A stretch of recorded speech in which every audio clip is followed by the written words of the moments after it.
Assalamualaikum warahmatullahi wabarakatuh. Alhamdulillah ala ihsanihi wa syukru ala taufiqihi wa salatu wassalam ta'dimu li sya'nihi. Faqala tabarakallahu ta'ala ya ayyuhalladzina amanu taqullaha wa qulu qawlan sadida yuslih lakum a'malakum wa yaghfir lakum dunubakum wa may yuti'illaha wa rasulahu faqad faza fawzan 'azima. Allahumma la ilma lana illa ma 'allamtana wanfa'na 'ala ma 'allamtana wa 'allimna ma yanfa'una wa zidna ilma. Rabbi shrah li sadri wa yassir li amri wahlul 'uqdatam min lisani yafqahu qawli amma ba'du. Hadirin hadirat Bapak Ibu yang dimuliakan Allah, Bapak Yayasan, Ustadz Sarjo dan semuanya yang enggak bisa kami sebutkan satu persatu. Kita bersyukur alhamdulillah pagi menjelang siang ini Allah pertemukan kita di majelis ilmu, majelis yang barokah insya Allah. Kita semua diberi kesehatan, kelonggaran waktu dan keimanan. Kata Imam Syafi'i, qad kanat lakum shahihat walam takun itasa'at. Ada orang Islam yang diberi kesehatan tapi repot terus, jadi nggak bisa hadir.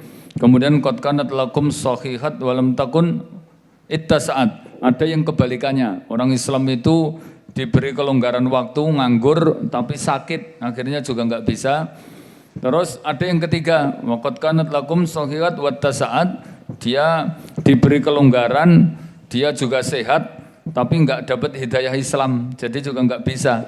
Maka yang hadir di sini ini bisa gabungkan tiga-tiganya. Dapat hidayah Islam, ya diberi kesehatan, ya diberi waktu longgar. Maka mumpung sehat, mumpung longgar, mumpung bisa, mumpung hidup, maka dipolke untuk ketaatan.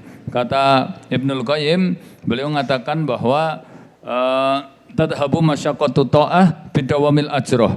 Allah bakal cabut rasa capeknya kita ketika melakukan ketaatan dengan ditetapkan pahala dan pahala yang panjang. Dan kebalikannya kalau maksiat, wa tadhabus sururil maksiyah bidawamil uqubah. Allah akan cabut rasa senangnya melakukan maksiat ya dengan ditetapkannya dosa. Jamaah Bapak Ibu yang dimuliakan Allah, di publikasinya saya jam 6:15 sampai jam 7:15 ya. Jadi insya Allah saya nutupnya itu tepat waktu biasanya. Ya. Nek mulainya rodok telat rapopo, sepenting nutupnya itu harus disiplin ya ini. Ya. Saya amanai karena ini banyak donatur untuk menyampaikan ya paling tidak golongan-golongan yang didoakan malaikat. Salah satunya ini kan golongan manusia yang gemar bersedekah. Jadi kalau Ibnul Qudamah itu menjelaskan bahwa ada 5 golongan yang ini betul-betul beruntung di dunia dan beruntung di akhirat. Kenapa dia beruntung? Karena didoakan oleh para malaikat. Jadi apa untungnya kalau didoakan malaikat? Pertama dia dapat pengampunan dari Allah. Karena doa malaikat itu Allahumma gfir lahu. Ya Allah ampuni dosanya. Kemudian yang kedua dia akan mendapatkan kecintaan Allah. Padahal kalau dia dicintai Allah, maka dia nanti akan dicintai oleh penduduk bumi.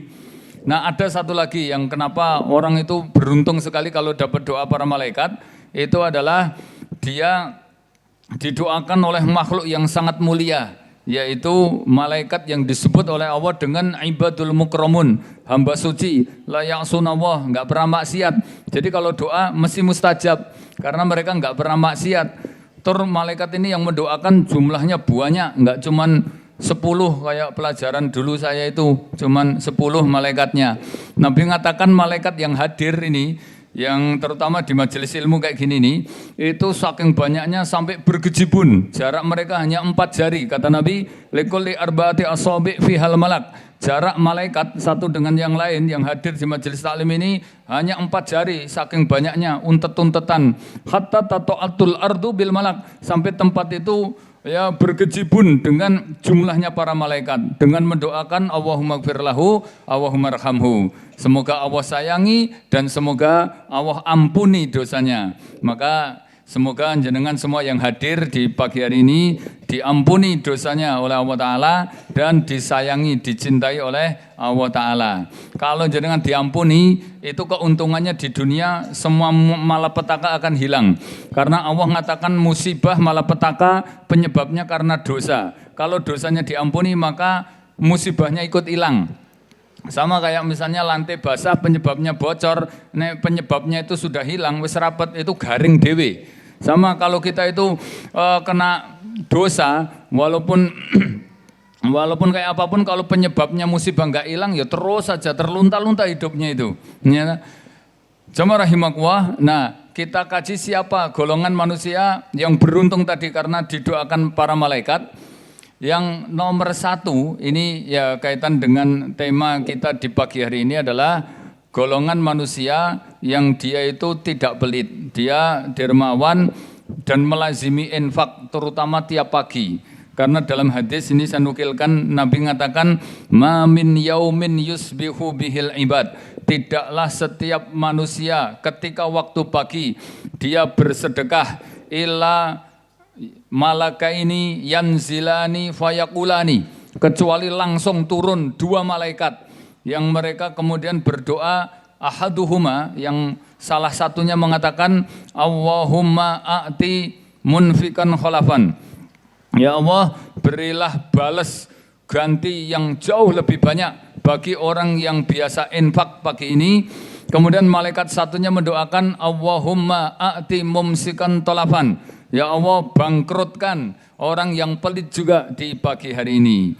Makanya ini jawaban kenapa orang yang sedekah walaupun jadi penghasilannya biasa tapi kok hidupnya dibaikkan oleh Allah Ta'ala, rezekinya nggak putus-putus, alirannya nggak pedot-pedot terus mengalir kepada dia. Sementara kita lihat banyak orang kaya tapi kemudian hidupnya terlunta-lunta, sering sakit, kemudian hidupnya mengenaskan, utangnya banyak dan sebagainya. Itu karena dahsyatnya doa malaikat ini.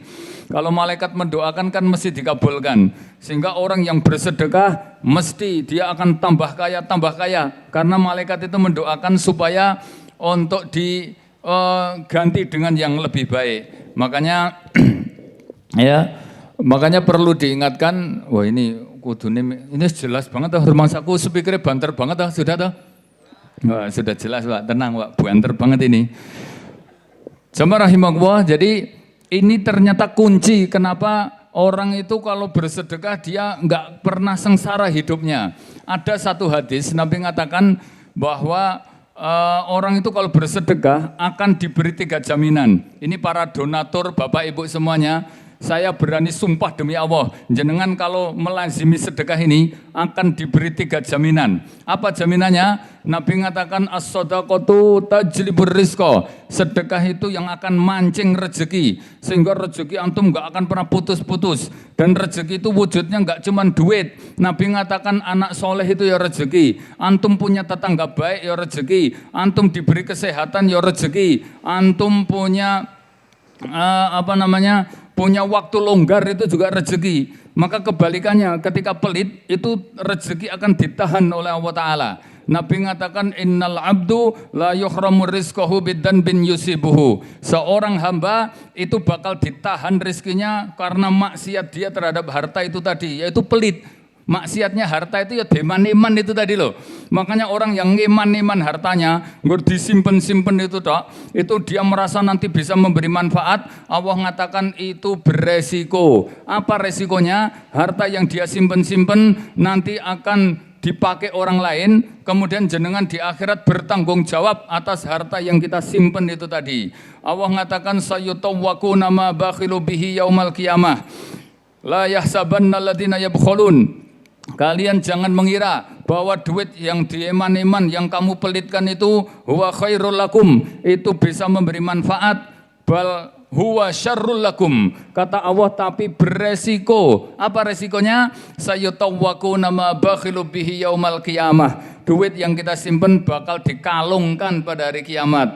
Kalungnya bukan emas Pak. Nabi mengatakan kalungnya itu ular. Alladzi kata Allah itu alladzina yaknizuna dhahaba wal fiddah, siapa yang nyimpen emasnya peraknya, wala yunfikunaha fi sabilillah, dan tidak mau diinfakkan di jalan Allah, fabasyirhum biadabin alim, berilah kabar gembira dengan adab yang pedih. Gimana adabnya? Yauma yuhma 'alaiha finnar, mereka dipanggang nanti di neraka. Fatuqwa biajibahum wa junubuhum wa duhuruhum, kemudian bakal disetrika wajah dan punggung mereka. dan Allah mengatakan hada ini setrika ini maka nastum li anfusikum, duit yang kamu simpen untuk diri kamu sendiri. Oh itu makanya hati-hati ya. Jadi sedekah dijamin akan mendatangkan rizki yang banyak, kesehatan, kelonggaran. Kemudian yang kedua apa? Nabi mengatakan wa tudfi'u ghadabir rabbi, bahwa sedekah itu yang akan meredam kemurkaan Allah sehingga jauh dari malapetaka. Nabi mengatakan la yasbiqul bala bis sadaqah, tidak akan pernah sedekah itu mendahului bencana. Artinya kalau dia bersedekah maka dia akan terhindar dari musibah, karena musibah itu tanda kemurkaan Allah. Sehingga kalau Allah itu teredam kemurkaannya dengan sedekah, maka orang yang bersedekah ini akan ditahan dari segala malapetaka. Dan yang paling kita harapkan yang ketiga, apa itu? Bahwa kita jenengan semua ini dijamin oleh Allah Ta'ala akan dihindarkan dari kematian yang buruk. Nabi mengatakan wattaqa an maitatan su, dan orang yang bersedekah akan dihilangkan dari kematian yang buruk. Ada yang mati kecemplung sapi tank, ada kepala tokoh Islam yang terkenal banget itu di Indonesia, matinya mengenaskan, ya atau matanya kena pring apa itu dulu, tokoh nomor satunya Indonesia dulu yang aliran sesat itu, ya toh. Pokoknya tokoh-tokoh aliran sesat matinya mengenaskan, karena itu memang tanda kemurkaan Allah itu dibikin mati dalam keadaan hina.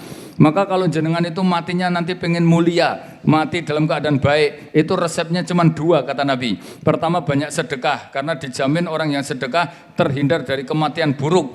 Ya toh? Misalnya mati cantik macan, apa mati sampluk helikopter atau kelindes apa, pokoknya yang medeni itu. Yang kedua, supaya mati dalam keadaan baik, antum membiasakan kebaikan. Karena dalam hadis, man asya ala sai mata alaihi, siapa yang hidup dengan kebiasaan maka matinya sesuai dengan kebiasaannya. Misalnya biasa ngaji, insya Allah matinya pas ngaji. Biasanya pas baca Quran, biasanya mati juga sesuai dengan kebiasaannya.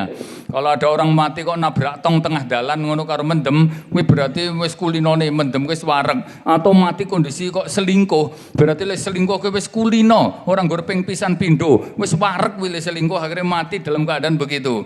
Karena Allah kalau menghukum manusia dosa itu ada 5 level. Level pertama itu dibikin hatinya itu hitam, jadi resah, gelisah, gelap gitu. Hati-hati kata Nabi, ma min danbin yusibu bihil mu'min illa nuqtatu sauda fi qalbihi. Tidaklah manusia berbuat dosa, ojo meneh dosa gede, dosa kecil aja, kecuali Allah letakkan dalam hatinya titik hitam. Akhirnya dia resah, gelisah, gelap, bingung, kacau, kemudian bunek. Yes, pokoknya bongso-bongso si rapenak uripnya itu. Kemudian kalau itu enggak kapok, dia ulangi lagi dosa, dia teruskan, maka hukumannya merembet level kedua, naik. Itu kena ke dirinya, ke tetangganya, ke anaknya, ke istrinya. Anak jadi nakal, bojo jadi guala, rezeki jadi seret, kemudian tetangga-tetangga menjauh dan sebagainya. Kalau itu enggak kapok lagi, level ketiga, naik apa? Asobahul musibah. Dia kena musibah, motor hilang, lambene dintup tawon, atau kena kalau jeplak, atau pokoknya kena musibah-musibah, banjir, gempa, longsor. Kalau itu enggak kapok lagi,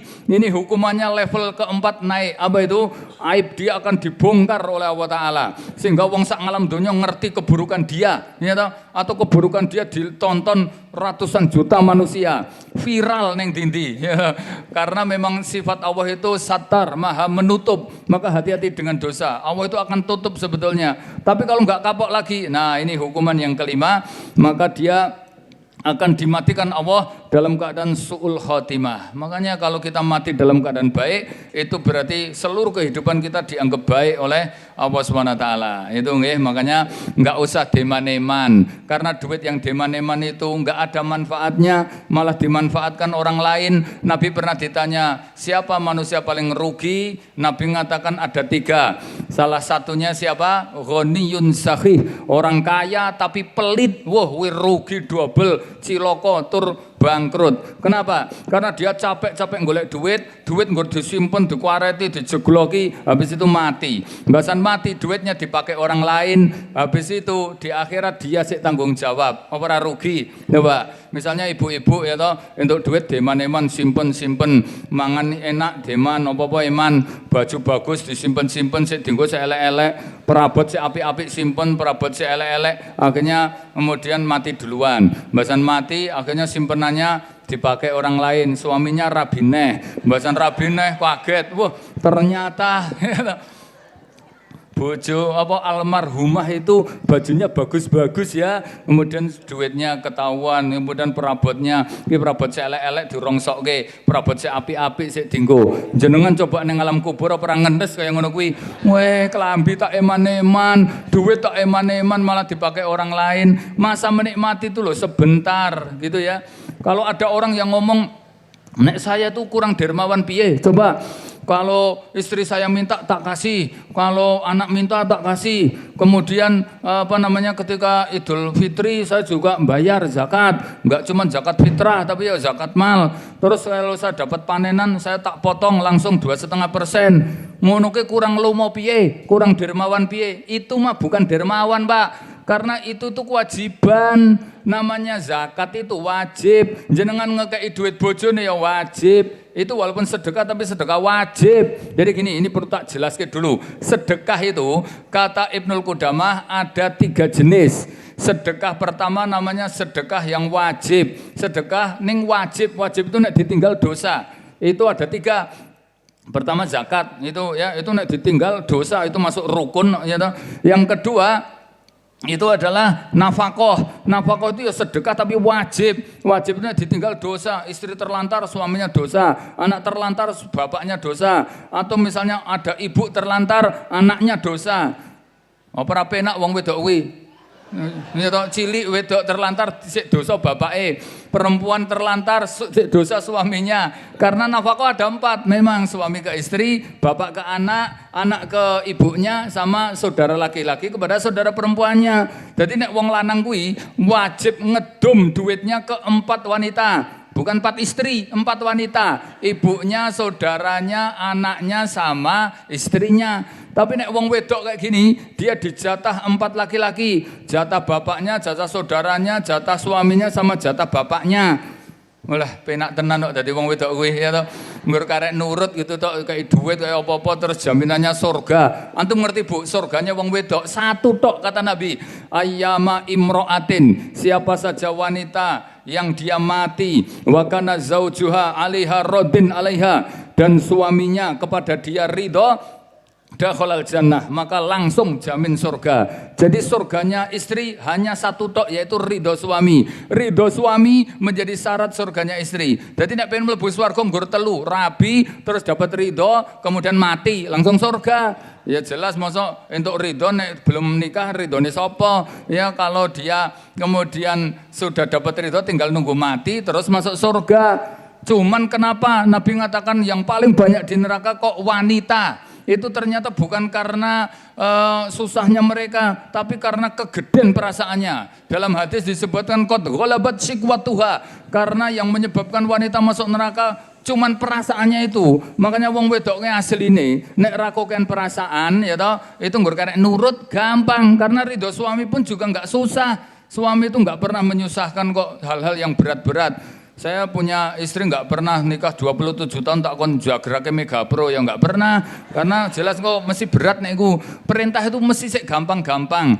Paling luwe tak kon jowe sego, ngelak, paling jangan bedang, taklim gini tak jak mangkat karek mangkat. Coba apa susah nek rakokan perasaan gitu loh.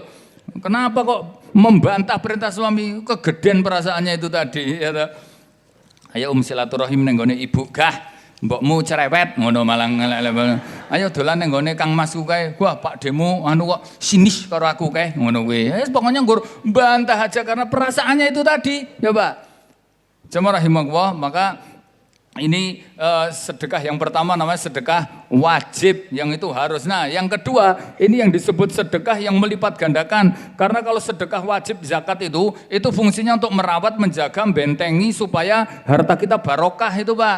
Tapi yang melipat gandakan, yang tolak balak, yang mancing rezeki, itu sedekah yang kedua, namanya sedekah mustahab, sedekah yang sunnah. Ini yang mendobel-dobelkan, melipat gandakan, yang menyehatkan, yang melapangkan rezeki, ini yang kedua. Nah, sedekah sunnah ini juga jalurnya banyak, ya toh. Tapi yang tertinggi itu adalah sedekah kepada fukara, anak yatim, orang-orang miskin. Karena itu peluang surganya paling dekat, ya toh. Itu namanya sedekah sabilillah. Yang kedua ada sedekah namanya muru'ah, untuk kewibawaan.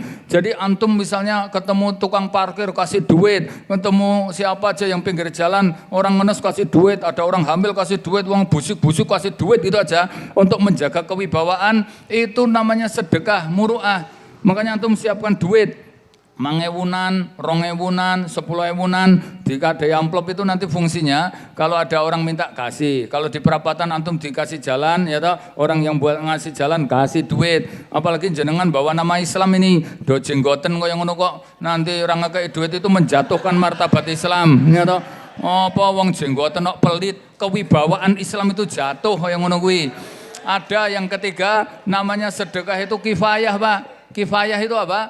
Kifayah itu sedekah untuk diri kita sendiri. Jangan beli baju, kalau untuk ibadah, baju yang keluar, duit yang keluar untuk baju nilainya sedekah. Jangan beli motor untuk pengajian, saya penting motoring gue kebaikan loh ya. Itu semua duit yang keluar untuk motor sedekah. Ngasih ganti oli, ganti ban, semuanya karena motornya memang diniatkan untuk ibadah. Itu sedekah, namanya kifayah. Ada yang ketiga, sedekah namanya nafsiyah, sedekah untuk kepentingan kita.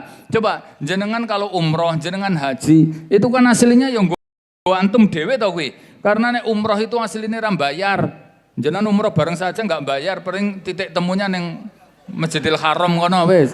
Kan aslinya ram bayar. Umroh itu bayarnya yang gue tuku tiket pesawat, gue handling bandara, gue visa, gue hotel, itu aja. Dan hotel ya sik nikmati antum dewe, numpak pesawat ya sik numpaki antum dewe. Terus itu nek dipikir ibadah itu yang antum korbankan untuk Allah yang mana itu? Itu kan duit untuk antum dewe toh. Tapi duit yang kita keluarkan itu kalau untuk ibadah kayak gitu itu namanya sedekah. Ada itu, wah banyak, ada 7, itu nomor 1, 2, 3, 4. Ada lagi sedekah namanya wikoyah. Wikoyah itu untuk penjagaan. Artinya misalnya orang yang jahat ke kita, kasih duit biar berhenti dari kejahatannya, maling-maling ya antum sedekahi. Insya Allah harta antum aman, orang bakal dicolong maling. Paling malingnya tetap nyolong ning nggone wong liya, ya toh. Karena antum sudah bersedekah, malingnya yang mikir, wong-wong ora dicolong aja lomoh ndadak dicolong, ya toh. Nyolong liyane wae sik wong sugih pelit-pelit ngono kae. Gitu. Ada lagi sedekah yang ke-6 itu namanya adalah ajroh. Ajroh itu membayari orang dalam rangka untuk dukung ibadah. Misalnya saya ngisi pengajian gini, bayar sopir. Ini aku wegah bayar sopir. Selain sopirannya rapat banter ngono ku ya, aku arep ngobrol karo bojoku ora penak no, sopiri dhewe. Ning nek kepepet saya bayari sopir, duit yang keluar untuk sopir itu namanya ajroh, dan itu sedekah. Atau misalnya saya pergi kayak gini, ini ninggalkan apa anak-anak barang udah repot kabeh tak tinggali ben ora protes bae, tak kayak nyeket ngono ben do meneng. Itu bagian dari sedekah itu. Kalau ke anak namanya nafkah jelas ya. Tapi ke orang lain misalnya dalam rangka untuk melonggarkan waktu kita bayari orang supaya waktu kita digantiin dia, itu sedekah. Bayar tukang pijet, misalnya antum pengajian gini capek, duit untuk bayar tukang pijet itu ya sedekah. Namanya ajroh itu tadi. Nah, di antara sekian banyak itu, ini poin yang terakhir ada namanya jariyah. Sedekah yang terakhir namanya apa? Jariyah. Jariah pun Bu, antum aja nggur salur ke satu jalur aja, jariah masjid ngono tok. Nabi mengatakan jariah itu ada 7. Sab'atun yajri li abdihi ajrohu. Ada 7 amalan yang terus bakal mengalir ke seorang hamba. Fahuwa fi qabrihi ba'da mautihi. Padahal hamba itu sudah mati di dalam kuburnya. Setelah mati ora pedot-pedot amalnya terus. Nomor 1 apa? Man alimal ilma, siapa yang ngajarkan ilmu, ngajari Fatihah, ngajari Al-Quran itu, jenengan mati, semua Fatihah orang yang jenengan ngajari, pahalanya mengalir semua ke kita. Jenengan ngajari sholat, maka sholat semua manusia yang kita bimbing, itu pahala sholatnya mengalir kepada si ngajari. Yang kedua apa? Man bandal masjidah, bangun masjid. Kemudian man jaron nahro, mengalirkan sungai. Yang keempat itu man hafarul bi'ro, nah bikin sumur. Kemudian gharasan nahla, nanam pohon. Man warasal mushaf, mewariskan mushaf. Wes pokoknya duit kabeh lah kuwi nomor 1 2 3 4 5 6. Tapi yang ketujuh ini yang paling penting karena ini orang modal ya. Nomor 7 apa? Nabi mengatakan man taroka waladun solihun ya da'ulahu, jenengan mati duwe tinggalan anak sik soleh, wes itu jariah luar biasa.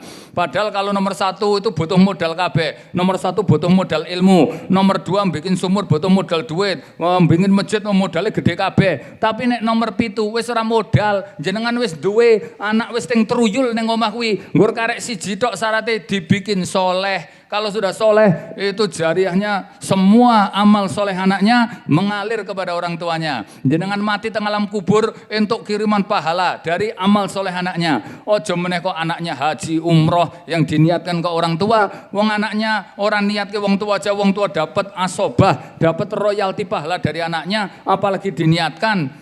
Wong misalnya cuma kok ibadah yang besar, anak itu nggur istighfar saja untuk orang tuanya. Ada dalam hadis Nabi mengatakan bahwa orang nanti di alam kubur itu akan mendapatkan kejutan pahala. Saking terkejutnya itu sampai mata dia terbelalak. Dia mengatakan min aina hada kulluh, ini pahala dari mana ini segini banyak? Apa kata malaikat? Min istighfari auladikum, ini barokah dari istighfarnya anakmu. Sampai Nabi mengatakan al istighfar kanzun min kunuzil jannah. Istighfarnya anak itu menjadi pundi peti kekayaan bagi orang tuanya. Ning ya, jenengan ojo ngimpi anak itu bakal mengistighfarkan orang tua kalau anaknya enggak soleh. Karena bocah itu nek ra soleh boro-boro kok mengistighfarkan orang tua. Kerjaannya gue pacaran, udah tutut, peletak-peletuk kayak gitu itu istighfar gue diri sendiri aja nggak bisa, apalagi mengistighfarkan orang tua. Maka sebelum mati jenengan itu briefing anak dikumpulkan. Ya engko nek kira-kira jenengan pun meh krasa ngono ki aku dhewe sok ben meh krasa arep mati ngono tak kelompokke anak-anak kok ya toh. Pertama itu di briefing mereka untuk mengistighfarkan karena yang dibutuhkan orang tua adalah istighfarnya anak. Yang kedua, ini kaitan kelanjutan dia itu nanti ngelanjut ke ibadah apa ora. Karena itu kaitan warisan. Semua nabi terdahulu sebelum meninggal mesti punya kebiasaan apa? Mereka mengumpulkan anaknya. Contoh ya, saya nukilkan salah satu ayat di surat Al-Baqarah itu Nabi Yakub alaihissalam. Am kuntum syuhada idh hadara Yakub al-maut. Jenengan apa mboten nonton bagaimana Nabi Yakub ketika mau meninggal? Itu qala li banihi, dia kumpulkan anaknya kemudian mengatakan, "Ya ma ta'buduna min ba'di." Nah, nanti kalau bapak mati kira-kira kamu nyembah siapa? Maka anaknya mengatakan na'budu ilahaka wa ilaha abaika Ibrahim wa Ismail. Nanti kalau bapak mati, insya Allah kami nyembah ilah yang bapak sembah, sebagaimana mbah-mbah kita nyembah Nabi ilah yang sama, dan kita semua jadi orang Islam. Itu dalam tafsirnya Pak. Nabi Yakub itu gembira sekali, hatinya lapang karena dia berhasil. Karena patokan berhasil orang tua bukan anaknya jadi pejabat atau anaknya jadi wong sugih, tapi anaknya cukup ngerti dua hal tadi, ngerti paham siapa Robnya dan mengerti hidup itu untuk apa, yaitu untuk ibadah. Akhirnya kemudian warisan, ya ini nanti kamu lanjutkan dakwah, maka ini bisa kamu lanjutkan untuk menolong agama Allah. Itu warisan itu gitu, karena untuk dukung ibadah. Nek misalnya jenengan mati, kemudian anaknya nggak kenal ibadah, kemudian jenengan tinggali pekarangan, tinggali mobil, tinggali motor, kemudian motor mobil digunakan untuk maksiat, maka orang tua memfasilitasi maksiat anaknya. Aku rencana ngono tak takoki sisan ya toh. Le, kira-kira ngelanjut ke dapur ah, ki enmeku karwane ngono. Nek kira-kira ora iso, ke enmek arep tak dol, arep tak kek rondo-rondo sik anake akeh ngono sisan. Ati bangane engko misale kok nggo mogleng-mogleng terus nggo maksiat aku nang alam kubur, entuk kiriman dosa gara-gara mobilku salah gunakan iki ngono ki. Rencana, tapi kan iki ketoke sik rada anu ki, sik rada suwe iki ketoke ya ta. Masale jadwalku sik akeh lho Pak, tahun ngarep aja kula ke jatah Idul anu ya Idul Fitri kok sian ketoke saurunge Idul Fitri ki jelas ketoke urung masalahe mesake ngono. Malaikate kan yo ngerti itu tadi ya ta. Jamaah rahimakumullah. Jadi ini penting banget Pak. Apa untungnya kalau antum duwe apa jariah anak itu? Minimal ini ada 3. Antum pokoknya mati duwe tinggalan anak soleh, walaupun anak isi jindil toh, tapi anugerahnya itu pertama, antum akan dipanjangkan umur lewat anaknya. Karena Nabi mengatakan fa innama ziyadatil umur biduriyatin solihatin. Karena umur orang tua ditambah dengan umur anaknya. Nek anak siji aja segitu, apa meneh anak 10. Makanya ibu-ibu kan iso aja kurang ke solution ngono sisan. Jadi misalnya 10 ke anak umur 70 berarti 700 tahun. Semua amal ibadah anak mengalir ke orang tua. Jadi orang tua seakan-akan umurnya memanjang sampai tambahan 700 tahun. Ngalahkan umat terdahulu no. Umat terdahulu umurnya panjang-panjang, jenengan umurnya pendek 60 sampai 70. 60 aja kepotong-potong turu berapa tahun, nonton TV, gledek, dolan, macam-macam itu ngentek waktu itu. Ya toh. Jamaah rahimakumullah. Yang kedua, anak itu ini anugerahnya adalah mengangkat derajat orang tua dan berkhidmat. Jadi antum ya bayangkan nanti di masa tua, kuwi sik gelem ngopeni, sik gelem berkhidmat, sik gelem bantu wong tua, itu hanya anak yang soleh. Walaupun anaknya suge-suge, nek enggak paham agama, ora bakal gelem ngopeni. Saya ceritakan ya, ada betul-betul saya ngerti, ya toh. Itu ada ibu-ibu, ya toh, anaknya 14, sugih kabeh. Ada yang jadi camat di Kemayoran sana, ada yang jadi Kapolda, wis pokoknya sangar-sangar iki. Ora tak sebut ke daerahnya, masalahnya engko nek di video terus anaknya ngerti bahaya ngono ya toh. Mau aku dituntut, tapi ini saya cerita tuh apa eneke. Pas Covid kemarin meninggal, Bu, pas Covid kemarin meninggal, anak 14 itu enggak ada yang pulang. Anak 14 orang nek sik iso ngopeni, padahal anaknya suge-suge kabeh, tur jumlahe 14. Anak 14 zaman sekarang ini ya sik nyolatke enggak ada. Nek misalnya dia pulang ya ora iso nyolatke wong anak iki ora nek sik mampu agama. Coba terus anak 14 ke apa manfaate? Ya toh, fungsine anak segitu itu nggih apa wong tua itu? Karena sekedar nyolatke enggak bisa, mengistighfarkan enggak bisa. Padahal wong tua le nyekolahke, ngorbanke apa-apa, korban sawah, korban sapi kabeh didoli kabeh biar anaknya iso sekolah pinter. Pinter kok sekedar ndongake ra iso, sekedar nyolatke enggak iso. Wis ora cucuk blas kuwi. Nek basa Inggris iki apa modal ora balik. Boncos, bangkrut kayak gitu itu.